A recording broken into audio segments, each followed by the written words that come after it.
Welcome to Screenwriters Rewatch. We're here this week to review The Matrix, and I'm joined by Lorna, who's going to give a very brief review. Hi. So, yes, I'm here to talk about The Matrix. And so I have watched this many times, as I'm sure most people on the planet have seen this film many, many times. And I'm a huge sci-fi fan, but for some reason I never quite fell in love with it. And I wonder whether because it came out in my early 20s and in the 90s films there were so many that just were trying too hard to be cool, and The Matrix was one of them. And all that PVC and the glasses, and the trench coats, it was all just a bit yeah, okay, yeah. And sexy female lead, that's it, just all got a bit much, I think, in terms of trying too hard for me, the way that I perceived it. And when I watched it, I probably came to it a bit like that as well. And in terms of the plot, if you've been hiding in a rock for the past 20 years, it's about Neo, who, along with the vast majority of the human race, apart from a few that have managed to escape, he has been trapped in the Matrix, because human beings have been harnessed as living batteries by the machines. And he's rescued by a gang led by Morpheus, who believes that Neo is the one, and he will eventually save mankind. So this question of reality and what is real and how do we know what's real really goes back 2,500 years to debates that the great philosophers used to have, and it's fascinating, really, with in terms of the allegory of the cave, which I know you mentioned to me previously about it, and just from the point of view of, if this is all we've ever experienced, how do we know whether it's real or not? Maybe our nerve endings are just lying to us.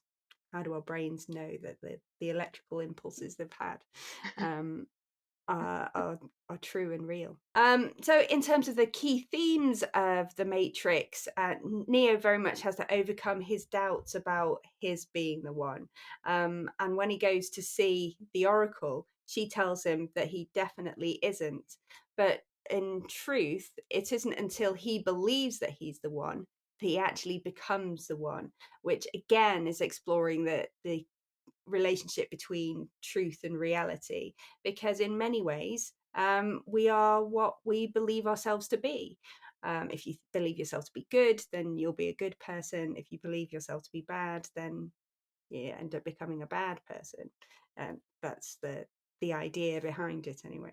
And with the red pill, it's whether or not it'd be better to be happy in denial or to know the truth and be unhappy, because it isn't exactly a very nice existence outside of the Matrix. And the sloppy food in itself is something worth considering going back into the Matrix for. Yeah, I think I'd definitely prefer steak. Yeah. Oh, wouldn't you just miss that? So in terms of the things that I liked, I mean, it's a brilliant concept with fascinating different characters in it. And outside of that, the special effects, everything, there was so much about it that was groundbreaking, even though it's exploring a concept that has started debates 2,500 years ago. It's something that hadn't really been fully explored, and probably couldn't be fully explored until with the advances in special effects and everything. And Trinity was quite a groundbreaking female character as well. She's strong and capable, and actually she teaches Neo the ropes, and as well as Morpheus. And usually in action films, it was the other way around, that it is the man that's strong and capable, and if the woman becomes strong and capable, it's because the man's helped her. And in terms of things I didn't like, there still aren't very many female characters in there.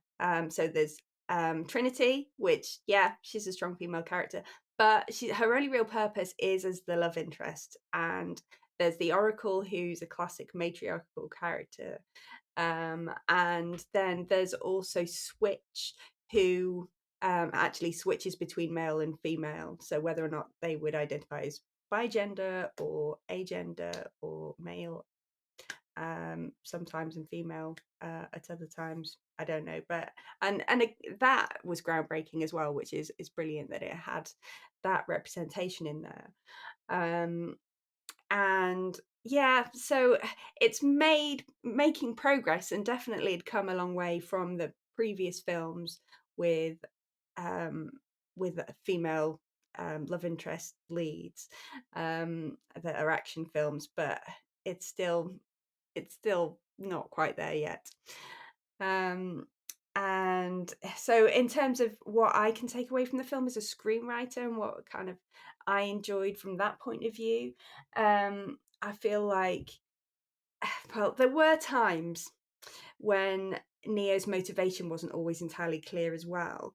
So he's so very much in denial about having a destiny, because he believed himself to be completely in control of his own life. And so this discovery of the Matrix and this idea of him being the one was very much at odds with that he didn't have any agency or purpose. He was just in a machine, and then outside of that, once he's been set free from the Matrix, he then suddenly has to come to terms with the fact that he has this destiny as being the one. So there are still times where he's like, oh yes, I'll do what you tell me to do without question. And other times when he really does kind of hit a brick wall and he's like, no, I'm not doing that.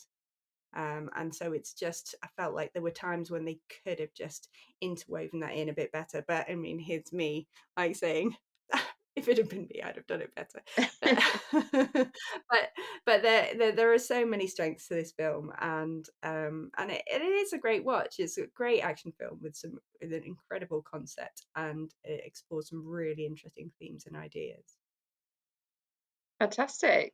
Well, thank you very much for your review, Lorna. And those of you who'd like to join us on the podcast can hear our full discussion wherever you get your podcasts. We'll see you then.